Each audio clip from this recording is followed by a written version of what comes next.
이전 하나님께서 우리에게 주실 생명의 말씀은 누가복음 6장 20절부터 23절까지,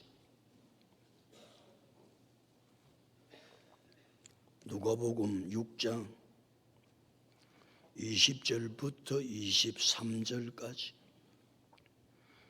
우리 함께 합독합니다. 예수께서 눈을 들어 제자들을 보시고 이르시되 너희 가난한 자는 복이 있나 하나님의 나라가 너희 것이며 지금 줄인 자는 복이 있나 너희가 배부름을 얻을 것이며 지금 우는 자는 복이 있나 너희가 웃을 것이며 인자로 말미암아 사람들이 너희를 미워하며 멀리하고 욕하고 너희 이름을 악하다 하여 버릴 때는 너희에게 복이 있도다. 그 날에 기뻐하고 뛰놀라 하늘에서 너희 상이 큼이라. 그들의 조상들이 선지자들에게 이와 같이 하였느니라. 할렐루야. 사랑 인사합니다. 에베네셀의 하나님께 감사합시다. 에베네셀은 무슨 뜻인지 아시죠? 내가 너무 어려운 거 물어봤죠. 여기까지, 이곳까지 우리를 인도하신 하나님은 에벤예셀의 하나님, 그렇게 하죠. 2023년 상반기 여기까지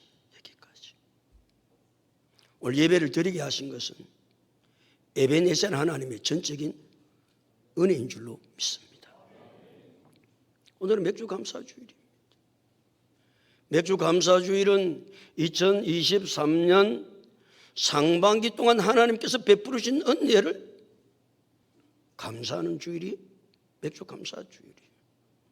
그러니까 이제 감사가 되려면 그냥 하나님의 은혜에 감사합니다. 그냥 그렇게 감사해도 뭐 감사가 할 수 있겠지요. 그리고 그 감사는 바른 감사는 아닙니다. 감사를 하려면 왜 감사하는지에 대한 뭐가 있어야 감사를 하죠. 그냥 하나님 감사합니다 무턱대고 감사 말고, 그러니까 2023년 상반기를 지내오면서 하나님이 내 삶에 베푸르신 은혜, 가정에 베푸르신 은혜, 직장에 베푸르신 은혜, 사업에 베푸르신 은혜가 무엇인지를 낱낱이 헤아려 보고 감사라는 주일이 맥주 감사 주일이에요. 다 새는 보고 왔어요? 헤아려 보고 왔냐고. 손집사야, 너는 2023년 하반기 하나님께서 베푸르신 은혜가 몇 가지나 되는 거로 새 보고 왔노? 우리끼리끼리 이야기를 해봐라. 아니, 그렇게 하면 안 된다고 했잖아요. 많습니다. 도매금으로 이제 하면 안 되고. 새 보니까 이런 일이 있어가지고 내가 감사가 되는데, 한 감사의 제목이 한 20가지는 됩니다. 오늘 숙제다. 알았지? 니만 숙제가 아니고 다 얼굴을 보니까 새도 안 보고 그냥 맥주 감사 주일이니까 감사해야지. 이 다 무디건으로 넘어가면 안 되고, 어떻게 감사를 해야 된다? 구체적으로 하나님께서 송구영신 예배를 드리고 나서부터 시작해서 2022년 상반기를 지내오는 동안 내 삶 속에, 가정 속에, 직장 속에, 사업 속에 어떤 은혜를 베풀어 주셨는지에 대한 감사를 헤아려 보는 것이 우선순위다. 2023년 상반기를 지내오면서 오늘 숱한 어려움을 겪은 것도 많습니다. 눈물 날 일도 많고 한숨 쓸 일도 많고, 때로는 남편인데 아내한테 아무에게도 이해하지 못하고 속을 끓으면서 가져왔던 문제들이 우리의 삶들 속에 얼마나 많은지 모릅니다. 그 모든 문제들은 이길 수 있었던 것은 하나님이 우리에게 은혜를 주셨기 때문이다. 하나님이 우리에게 은혜를 안 주셨으면요, 벌써 도망가고 벌써 그냥. 그런데 알지 못했던 어려움과 시련과 역경 속에서도 그 수많은 난관들을 이기고 놓을 수 있던 것은 하나님의 은혜이기는 하지만 그 중에서도 하나님께서 내게 무슨 은혜를 주시기 때문에 이길 수 있었는가? 아니, 하나님이 주신 은혜 가운데 가장 큰 은혜는 무엇인가? 하나님께서 내게 주신 은혜 가운데 가장 큰 은혜가 무엇입니까? 구원의 은혜인 줄로 믿습니다. 죄인인 나를, 영원히 죽을 수밖에 없는 나를 하나님께서 사랑해서 그 아들 예수 그리스도를 십자가에서 대속의 제물이 되게 하셔서 나를 구원해 주신 그 구원의 은혜보다 큰 은혜가 세상에 어디에 있겠어요?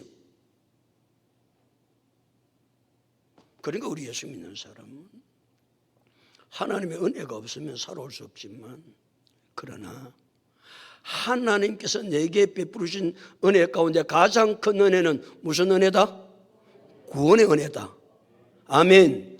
이 구원의 은혜만 붙들고 살면 이 세상의 어떤 어려움과 난관과 역경과 고난도 이길 수 있다. 그러기에 하박국 3장 17절 18절에서 하박국 선지자가 뭐라고 고백합니다. 비록 무화과 나무가 무성하지 못하며 포도나무에 열매가 없으며 감람나무에 소출이 없으며 밭에 먹을 것이 없으며 우리의 양이 없으며 외양간에 소가 없을지라도, 그랬어요. 아무것도 없어요. 빈털터리예요. 18절에 하박국이 뭐라고 고백합니까? 나는 구원의 하나님으로 말미암아 즐거워하며 나의 구원의 하나님으로 말미암아 기뻐하리로다. 다른 것 때문에 아니고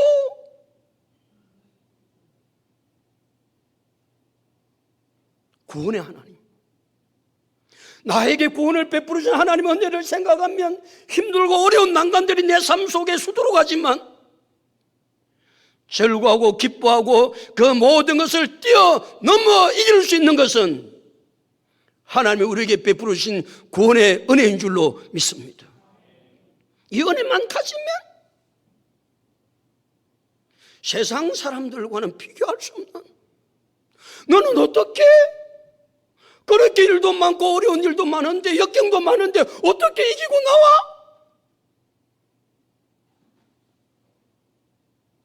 그때 우리는 고백해야 됩니다. 나는 여호와로 말미암아 즐거워하며 나의 구원의 하나님으로 말미암아 나는 기뻐하며 살 수 있다고 말이에요. 이것이 믿음의 사람의 당당함 아닙니까? 믿음의 사람이 이런 당당함이 없다고 하면 어떻게 우리가 믿음의 사람이라고 말할 수 있겠어요?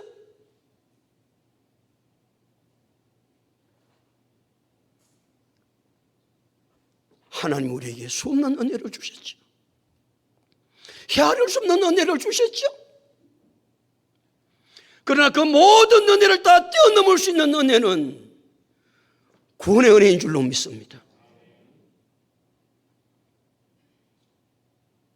우리는 이 시점에서 두 가지를 정리를 해야 됩니다.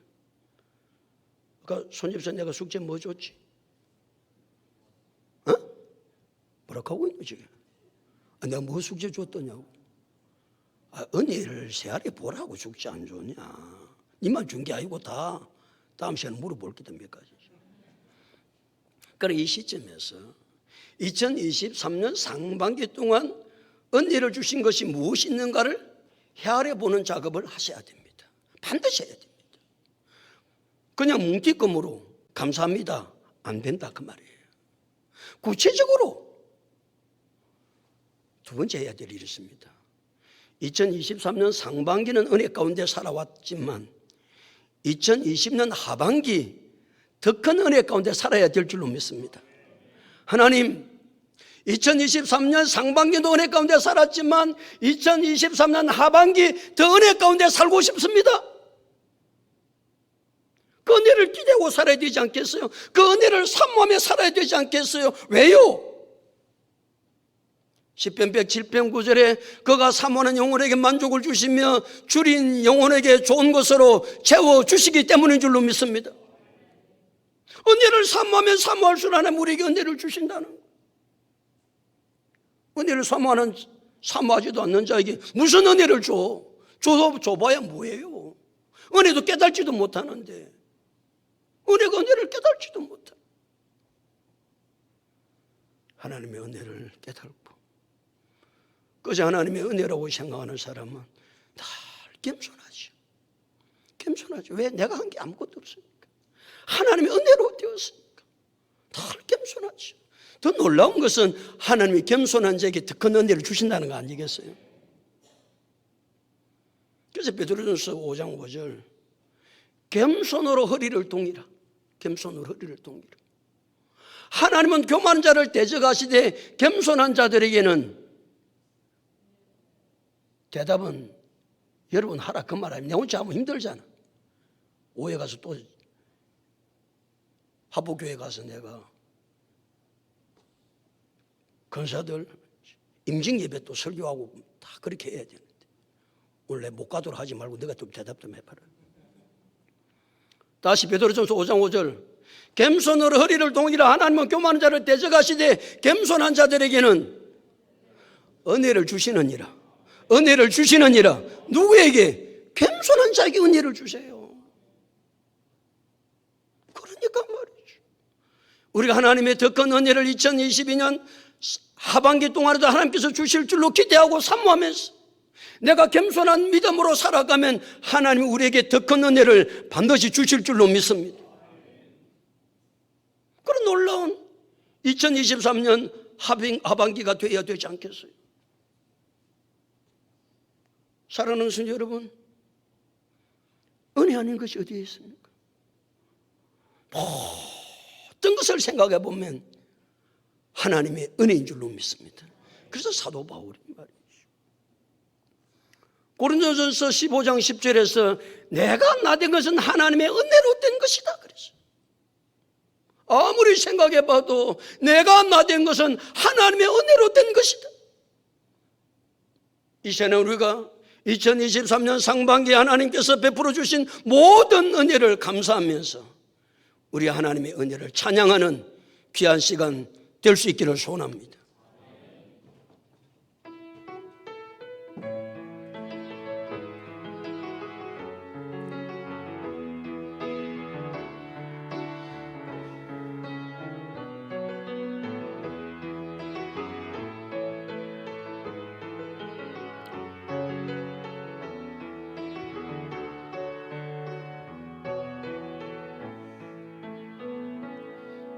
내가 누려왔던 모든 것들이,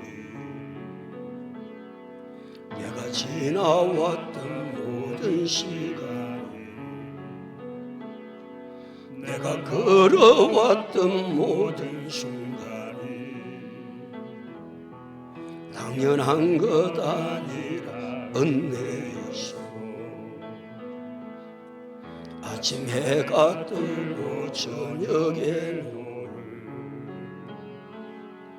봄의 꽃향기와 가을의 열매, 변하는 계절의 모든 순간이 당연한 것 아니라 은혜였소. 모든 것이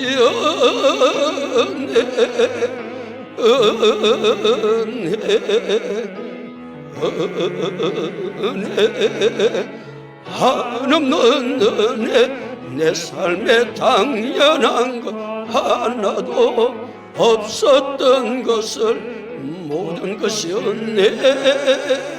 은혜였소. 내가 이 땅에 태어나 사는 것, 어린아이 시절과 지금까지 숨을 쉬며 살며 꿈을 꾸는 삶, 당연한 것 아니라 은혜였소. 내가 하나님의 자녀로 살며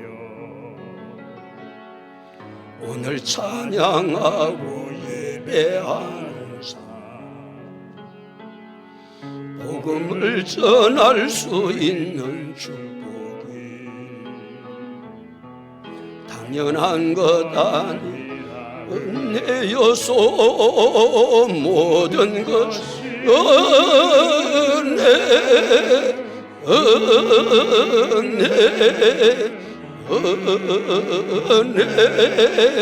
한없는 은혜 내 삶에 당연한 것 하나도 없었던 것을 모든 것이 은혜여소 모든 것이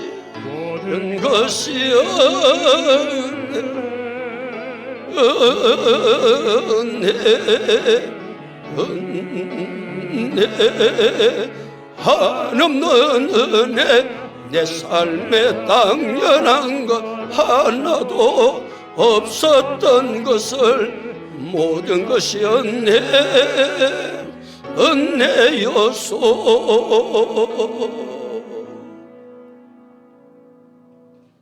당연한 것 하나도 없었죠. 모든 순간순간이 하나님의 은혜예요. 모든 일들마다 모든 것이 하나님의 은혜예요. 그럼 우리도 어떻게 하나님의 은혜를 입고 믿음의 삶을 산다고 이야기할 수 있겠어요? 당연한 게 어디에 있습니까? 어릴 때부터 태어나서 지금까지 우리가 믿음으로 살아온 것이 하나님의 은혜인데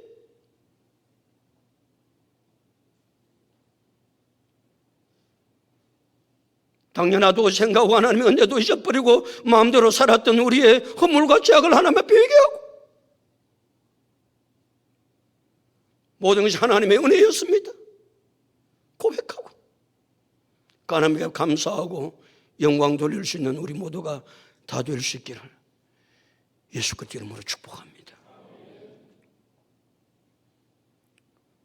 예수님은 12제자를 택하기 위해서 밤이 새도록 기도하시고 12제자를 택하시고 그들을 사도라 칭하셨다. 예수님께서 산에 올라가 밤이 새도록 기도하신 것은 12제자를 선택하시기 때문에 그러셨던 예수님은 12제자를 선택하시고 나니까 산에서 내려와서 평지했으니까 수를 헤아릴 수 없는 많은 사람들이 몰려와서 있는 거예요. 그들이 무엇 때문에 예수님을 찾아왔을까요? 그들이 예수님을 찾아왔던 이유는 말씀을 듣기 위해 찾아왔다. 무엇을 듣기 위해 찾아왔다? 말씀을 듣기 위해 찾아왔어. 말씀을 사모했어. 예수님께로부터 말씀의 가르침을 받고자 유대 사방에서 두로와 시돈 이방 땅에서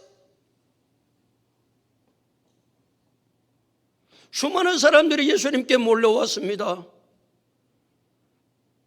이유는 예수님의 말씀을 듣기 위해서입니다.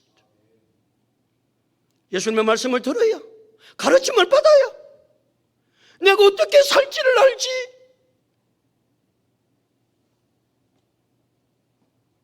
하나님의 말씀을 듣지 않는 사람이 어떻게 하나님의 뜻대로 산다고 이야기할 수 있겠습니까? 내가 하나님의 말씀을 잘 들어야 하나님의 말씀을 깨닫고 하나님의 말씀대로 뜻대로 살게 되는 줄로 믿습니다. 그러니까 성도는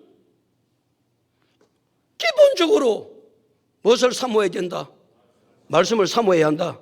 아멘. 이게 첫 번째 기본입니다. 기본. 그러니까 우리가 교회에 나옵니다. 하나님의 말씀, 무리들이 말씀을 듣기 위해서 두로와 시돈과 유대 사방 땅에서 모여왔듯이 다른 것 때문에 온 것이 아니라 말씀을 듣기 위해서, 말씀의 가르침을 받기 위해서, 그래야 하나님의 백성대로 살 수 있으니까. 그들은 얼마나 말씀을 듣기를 사모했는지 모릅니다. 여러분 주님 앞에 나올 때마다 말씀 듣기를 얼마나 사모하고 나오세요? 그냥 주일 되었으니까 그냥 내가 말씀 듣지, 그거 말고 하나님의 말씀이 사모가 되어서 하나님의 백성은 주님 앞에 나와서 말씀을 들어야 되는 줄로 믿습니다. 말씀을 내가 잘 들어야 하나님의 뜻을 알고 가르침을 잘 받아야 또 다른 사람을 가르칠 수 있지 않겠어요?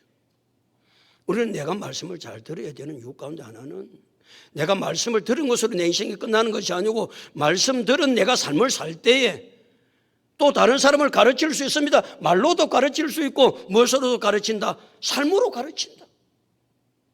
그것을 예수님께서 마태복음 5장 13절에 16절에 무엇이라고 말했습니까? 너희가 소금 되라. 너희가 빛 되라. 삶으로. 내가 하나님의 말씀을 알아야 소금이 되든지 빛이 되든지. 그러니까 말이죠. 내가 하나님의 말씀을, 예수님의 말씀을 잘 듣고 내가 가르침을 잘 받아요. 내가 예수님의 제자가 되잖아요. 예수님의 제자가 돼야 또 다른 사람을 예수님의 제자로 삼을 수 있잖아요. 특별히 우리 성도는 누구를 제자로 잘 삼아야 되느냐, 잘 가르쳐야 되느냐? 자녀를. 우리의 자녀가 중요합니다. 여러분, 자녀를 하나님의 말씀으로 가르치려고 우리 교육센터가 말이죠. 여름이 되면 교육센터 여름 사역을 준비해서 합니다. 그래서 우리는 유치부나 초등부나 학생들, 청년들을 우리는 지칭해서 다음 세대라고 말합니다. 사람들 얼마나 다음 세대를 위해서 기도를 많이 하는지 모릅니다. 다음 세대 말합니다. 다음 세대를 어떻게 하자고요?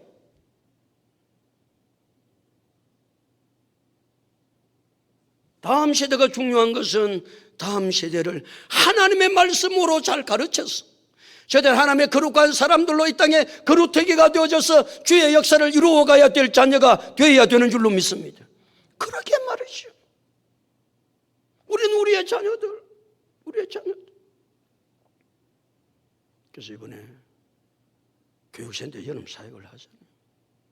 유치부는 지난주부터 시작을 했어요. 우리 초등부 학생 청년들 주부에 다 나와 있으니까 일정도 나와 있고 주제도 나와 있고 특별히 우리 유치부의 주제는 나는 믿음의 사람. 그러게 애들이 말씀을 듣고 나는 믿음의 사람이다. 나는 믿음으로 살아야 돼. 우리의 자녀들이 말씀을 듣고 그와 같은 놀라운 역사가 일어나도록 우리는 담당 교육자들과 교사들이 잘 가르칠 수 있도록 특별히 무엇을 잘 가르칠 수 있도록 하나님의 말씀을 잘 가르칠 수 있도록 기도해 줘야 될 줄로 믿습니다. 수많은 사람들이 모여들었습니다. 모여든 이유는 병 고침을 받기 위해서 모여들었습니다. 옛날이라 지금이나 병든 사람이 얼마나 많은지 모릅니다. 병들면 병원에 가야 되죠. 의사를 만나야 되죠. 약도 먹어야 되죠. 그래 가장 중요한 것은 우리의 질병의 근본을 치료하시는 분은 의사도 아니요 약도 아니요 하나님인 줄로 믿습니다. 그래서 출애굽기 15장 26절은 나는 너희를 치료하는 여호와의 민이라고 말씀하셨어요. 병이 들면 의사를 만나야 됩니다. 약을 먹어야 됩니다. 그러나 가장 중요한 것은 내 질병의 근본을 치료하시는 분은 지금도 살아서 역사하시는 하나님 한 분밖에 없다. 이 믿음이 절대로 떠나서는 이 사실의 고백을 떠나서는 치료를 받을 수가 없는 거예요. 치료를 받을 수가 없는 거예요. 예수님께서 병든 자를 치료하시니까 그 치료받아야 될 사람 가운데 더러운 귀신 들린 사람들도 귀신이 들리면요 그 고통은 이루 말할 수가 없는 거예요. 더러운 귀신 들려 고난받는 자들도 또한 예수님이 고쳐주세요. 더러운 귀신이 들리면요 의사를 만나도 소용없습니다. 약 먹어도 소용없습니다. 구대도 소용없습니다. 귀신 들린 자의 귀신은 예수 그리스도의 이름의 권세로만 나가는 줄로 믿습니다. 예수 그리스도의 권세가 아니면 귀신 들린 자의 귀신은 쫓아낼 수가 없습니다. 그러니까 예수님의 권세가 있었으니까 귀신을 만나면 더러운 귀신을 다 쫓아내 주셨지. 뿐만 아니라 예수님은 12 제자들에게 둘씩 짝을 지어서 전도를 내보내실 때 그들 모두에게 귀신을 내쫓는 권세를 주셔서 내보냅니다. 그럼 12 제자만 그렇습니까? 예수님께서는 오늘도 우리에게, 예수 그리스도를 믿는 우리에게 귀신을 쫓아내는 권세를 주신 줄로 믿습니다. 마가복음 16장 17절에서 약속하고 있죠. 믿는 자들의 이런 표적이 따르리니 꼭 그들이 내 이름으로 귀신을 쫓아내며, 그랬어요. 믿는 자들의 이런 표적이 따르는 꼭 그들이 내 이름으로, 예수 이름으로 귀신을 쫓아내며, 그랬어요. 그래 예수 믿는 우리도 예수 이름의 권세로 귀신을 쫓아내는 능력을 주신 줄로 믿습니다. 그러니까 말이죠. 병든 자를 고쳐주시지, 귀신 들린 자를 고쳐주시지. 그러니까 사람들은 예수를 만지려고 힘썼다. 그래서 예수님 일일이 그 수많은 사람들을 다 만나서 못하니까 그냥 사람들이 예수님을 만지기를 얼마나 원했는지 몰라요. 수많은 사람이 예수를 만지지 않았겠어요? 그런데 수많은 사람들 가운데 예수님을 만져서 역사가 일어나는 사람은 한 사람 성경에 기록하고 있습니다. 그 사람이 12의 헬루증을 앓은 여인이 예수님의 옷가를 만지니 즉시 헬루증이 그쳤더라 그랬어요. 사람들이 다 많이 만지죠. 그런데 12의 헬루증을 앓은 여인이 예수의 옷가를 만졌을 때 무엇을 가지고 만졌다? 믿음을 가지고 만진 거예요. 그러니까 다른 사람에게는 아무런 역사가 일어나지 않았습니다. 오직 한 사람, 믿음을 가지고 예수님의 옷가를 만진 12의 헬루증을 앓은 여인만 고침받은 줄로 믿습니다. 역사는 누구에게 일어납니까?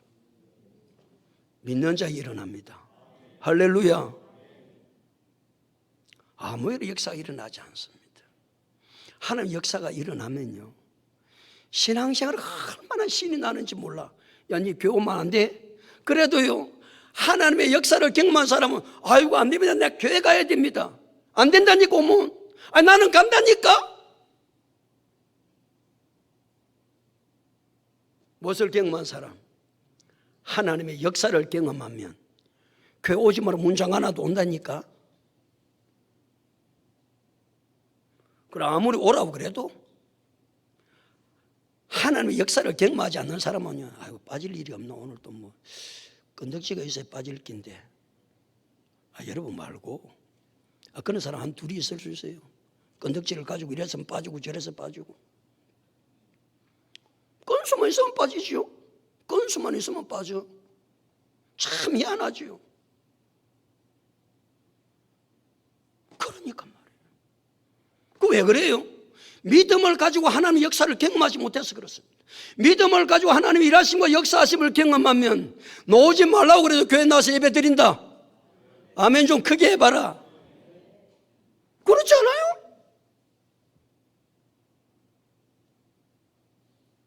하나님의 역사는 무슨 역사다? 믿음의 역사다.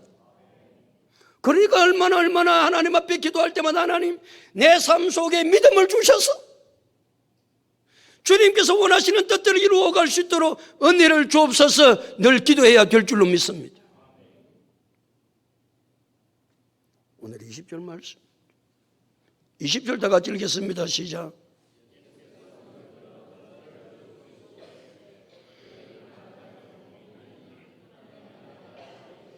예수께서 눈을 들어 누구를 보시고 이러시되? 제자들을 보시고 이러시되. 그러니까 예수님께서 제자들에게 말씀을 전하실 때 뭘 보고 전하셨다는 겁니까? 제자들 한 사람 한 사람을 보면서 지금 말씀을 전하시는 거예요. 제자들을 보면서. 보고 말씀을 전했다는 뜻은 제자들의 큰 관심과 애정을 예수님이 가지고 계셨다는 것입니다. 큰 관심이 예수님께 그 애정을 가지고 우리 나래가 이번 주에 보니까 또 하고 있네, 바이올린을. 괜찮나? 내가 물어봐, 괜찮다 그러는데. 그런데 나라의 관심은 어디 있는지 아시죠? 마치고 나서 애가 어디 있나? 딸내미 찾고 있더라니까, 딸내미. 큰 관심이 애한테 있는 거예요. 그렇죠. 설교하는 제 관심은 누구한테 있습니까? 여러분 한 사람 한 사람에게 있습니다. 제가 왜 설교를 할 때 여러분을 빠지도록 눈을 다 넣어가지고 어디에서 설교를 듣고 있는지, 어떻게 설교를 듣고 있는지, 제가 눈을 들어서 설교를 하면서 여러분을 쳐다보는 이유는 여러분 말씀을 제대로 듣는가? 이게 뭐 또 졸고 앉아 있는 건 아닌가? 저기 또 졸고 있더만 어젯밤 좀 피곤했나? 관심. 그 다음에 말씀을 듣고 깨닫기는 안 하나, 저게. 그냥 멍하니 또 앉아가 가는 거 아닌가? 아시겠어요? 설교를 들을 때 어떤 반응을 보고 어떤 반응을 보이면서 설교를 듣는가? 제가 왜 눈을 들어서 설교를 하면서 그렇게 하나요? 여러분 관심을 가지기 때문에 그런 거예요. 아니, 여러분을 뭐 하기 때문에 그렇다? 사랑하기 때문에 그래요. 저는 여러분이 한 말씀이라도 듣고 깨달았어. 주님께서 원하시는 놀라운 뜻들을 이루어가기 위해서 애가 터지는 사람이에요.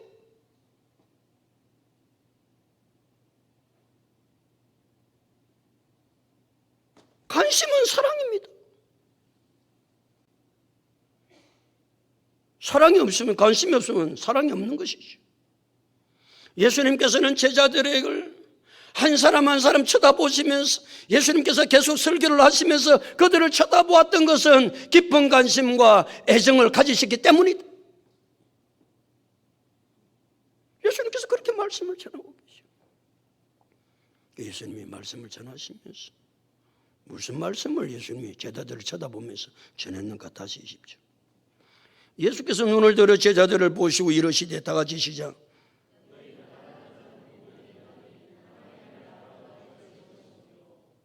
너희 가난한 자는 뭐가 있나니? 복이 있나니 하나님의 나라가 너희 것이며. 설교를 시작하시는 거예요. 뭐에 대한 설교를 하시는 거예요? 복에 대한 설교를 하고 있는 거예요. 사람들은 처음부터 복을 받기를 원합니다. 예수님도 팽지에 서서 제자들에게 말씀을 전가하실 때 한 사람 한 사람을 쳐다보시면서 예수님께서 설교를 하시는데, 말씀을 전하시는데 그 말씀은 다른 말씀이 아니고 가난한 자는 복이 있나니? 복에 대한 설교를 하시는 거예요. 누가 복이 있다고요? 가난한 자는 복이 있다는 거예요. 가난한 자. 그럼 부자는 복 없나? 그런데 이 가난한 자라는 말은 물질의 가난함을 말하고 있는 것이 아님을 대변할 수 있습니다. 자, 가난한 자는 복이 있나니, 그 복이 무슨 복이라고요? 하나님의 나라에 들어갈 복이라는 거예요. 그 복이. 가난한 자가 받는 복은 하나님의 나라에 들어가는 복이 가난한 사람이 받는 복이거든. 자, 그러면 우리 원색적으로 하나님의 나라에는, 천국에는 누가 들어갑니까? 원색적으로 대답하라고 그래서 내가 뭐라 카노? 천국에 누가 가냐고. 주여, 이리 자신이 없어가지고 예수 믿는 사람이 안 가나? 예수 믿어야 제사 받고 예수 믿어야 천국 간다. 대답이나 좀 해라. 그 대답도 못하고 앉아있으면 어떻게 하겠다는 거예요? 그 틀리도 대답은 크게 하면 내가 봐준다. 대답을 자꾸 해봐야 알아. 대답을 해봐야 맞는가 틀리는가. 그러니까 말이에요. 자, 그러면 가난한 자 천국에 들어간다고 이야기하는 건데, 그러면 다 가난한 사람은 천국에 가나? 아니잖아요. 그럼 부자는 천국 못 가나? 아니잖아요. 그러면 여기서 가난한 자가 물질에 많고 적음을 말한 것이 아님을 알 수 있습니다. 가난한 자는 어떤 사람이냐? 내 부족함을 깨닫고 하나님을 전적으로 의지하는 사람을 가리켜서 가난한 자라고 그런다. 아멘. 여러분 뭐하는 자가 되어야 된다? 가난한 자가 되어야 됩니다. 가난한 자는 어떤 사람이 가난한 자라고요? 야무지 적어놔라. 또 다음 시간 물어본다 이거. 가난한 자는 나의 부족을 깨닫고 하나님을 전적으로 의지하고 믿는 사람을 가리켜서 가난한 자라고 그런다. 그렇죠? 이 사람이 가난한 사람. 그리고 이 사람은 누구 없이 못 산다고 고백하는 사람이에요. 하나님 없이는 나는 하루도 살아갈 수 없습니다. 이렇게 고백하는 사람이 가난한 사람. 여호와께서 에스겔을 부르실 때 인자야 그렇게 많이 불렀습니다. 지금 새벽에 에스겔을 강의하고 있는데 에스겔서에 보면 여호와께서 에스겔을 부르실 때 인자야 그렇게 부르세요. 인자야라는 말은 연약한 사람아 그 말이에요. 그러니까 여호와께서 에스겔을 날마다 네가 연약한 줄 아냐? 너는 연약한 사람이야? 또 인자야라는 말은 질그릇까지 깨어지기 쉬운 존재야. 너는 질그릇까지 깨어지기 쉬운 사람이야. 인자야라는 말은 너는 무능하고 무지한 사람이야. 여러분 생각해 보십시오. 내가 연약하고 내가 질그릇까지 깨어지기 쉽고 내가 무능하고 무지하면 누구 의지할 수밖에 없다? 하나님 의지할 수밖에 없죠. 이런 사람을 가리켜서 무슨 사람이라고 그런다? 가난한 사람이라고 그런다 그 말이에요. 그 가난한 사람이 복을 받아요. 그 가난한 사람이 받는 복이 뭐예요?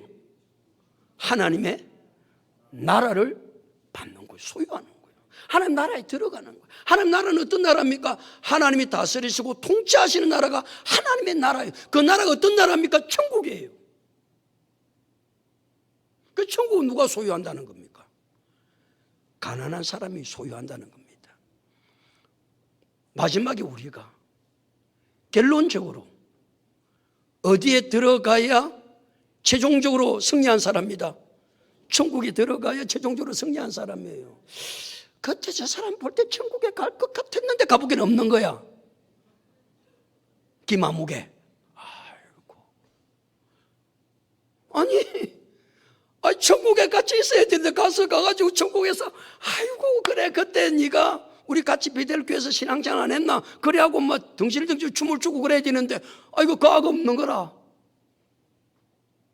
어쩔래? 그것도 어떻게 할 거냐고. 기가 차는 이야기 아니에요? 신앙의 결론은 마지막에 종착점은 천국입니다. 그 천국에는 누가 간다고요? 가난한 자가 가는 거예요. 가난한 자. 그 가난한 자가 나는 부족하고 나는 연약하고 나는 어리석고 나는 무지하고 그래서 하나님 한 분밖에 의지할 것이 없고 그분을 의지하고 믿음으로 사는 사람이 가난한 사람인 줄로 믿습니다. 우리가 가난한 사람 될 수 있기를 예수님의 이름으로 축복합니다. 가난한 자는 복이 있나니 하나님의 나라가 너희 것이다 그랬어요. 너희 것이 될 것이다가 아니 너희 것이다 그랬어요. 그러니까 우리 예수를 믿으면 바로 하나님의 자녀가 되고 예수 믿으면 천국에 바로 가고 오늘 죽어도 천국 가고 예수 믿으면 하나님께서 원하시는 놀라운 일들을 이루어가게 되는 줄로 믿습니다. 그래서 예수님은 요한복음 5장 24절에서 내가 진실로 너희에게 이르노니 내 말을 듣고 또 나 보내시를 믿는 자는 영생을 얻었고 심판에 이르지 아니하나니 사망에서 생명으로 옮겼느니라 그랬어요. 옮길 것이다가 아니고 이미 옮겼느니라 그랬어요. 우리 예수를 믿음으로 이미 하나님의 자녀가 되었고 예수를 믿음으로 이미 하늘의 시민권을 얻었고 예수를 믿음으로 이미 영생을 얻었고 예수를 믿음으로 이미 천국에 간 줄로 믿습니다. 이미입니다. 이미 우리 예수를 믿어 이미. 그러나 아직 완성되지는 않았습니다. 이 구원의 완성은 누가 와야 구원의 완성이 이루어진다? 예수님께서 재림하셔야 구원의 완성이 이루어집니다.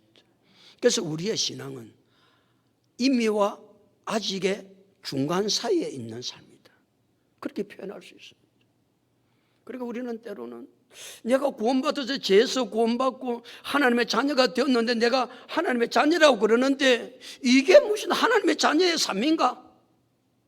죄에서 구원받았다고 그러는데 맨날 하는 짓은 이 짓인가? 이런 갈등이 이미와 아직 사이에 놓여 있기 때문에 있는 겁니다. 오늘 예수님은 평지에 서셔서 제자들에게 복을 선포하십니다. 그 첫 번째 복이 뭐라고요? 가난한 자는 복이 있나니 하나님의 나라가 너희 것이며 첫 번째 복입니다. 우리가 복이 무엇인지를 알아야 되지 않겠어요? 얼마나 놀라운 복을 하나님께서 우리에게 예비해 놓으신지를 알아야 되지 않겠어요? 오늘은 맥주 감사주일입니다. 맥주 감사주일은 2023년 상반기 하나님께서 우리에게 베푸신 은혜를 다시 쉬어보는 겁니다. 쉬어보고 감사하는 시간입니다. 또 맥주 감사주일은 2023년 하반기 하나님께서 내게 더 큰 은혜를 베풀어 주실 것을 기대하고 사모하는 시간입니다. 사모하는 시간. 우리 그런 시간 가질 수 있기를 축복합니다. 우리의 삶들 속에 하나님의 은혜 아닌 것은 아무것도 없습니다. 당연한 것 아무것도 없습니다. 모든 것이 하나님의 은혜입니다. 모든 것이 하나님의 은혜인데 은혜 가운데 가장 큰 은혜는 무슨 은혜다? 구원의 은혜다. 다른 은혜는 다 잊어버려도 하나님께서 나를 죄에서 구원해 주셨다는 그 구원의 은혜만 있으면 모든 것에 승리할 수 있다. 어떤 난관도 이길 수 있다. 어떤 난관도 이길 수 있어. 예수님은 눈을 들어 제자들을 보시면서 설교를 하십니다. 예수님께서 보고 설교를 하셨던 것은 큰 관심과 애정 때문에 그랬습니다. 애정 때문에. 예수님 첫 번째 복이 뭐라고 그랬습니까? 가난한 자는 복이 있나니 하나님의 나라가 너희 것이며 그랬어요. 그 가난한 자가 어떤 자라고요? 자기 자신의 부족을 깨닫고 하나님을 전적으로 의지하는 사람입니다. 여러분 그런 복 있는 사람들이 다 될 수 있기를 축복합니다. 그래서 여러분 부족을 늘 깨닫고 나의 연약함을 깨닫고 나의 무지함을 깨닫고 길거리까지 깨어지기 쉬운 존재임을 깨닫고 내가 의지하고 믿음으로 살아갈 분은 하나님 한 분밖에 없습니다. 그래서 내가 가난한 자가 되어서 복 있는 자의 삶을 살고 싶습니다. 그럼 우리 모두가 다 될 수 있기를 예수 그리스도 이름으로 축복합니다.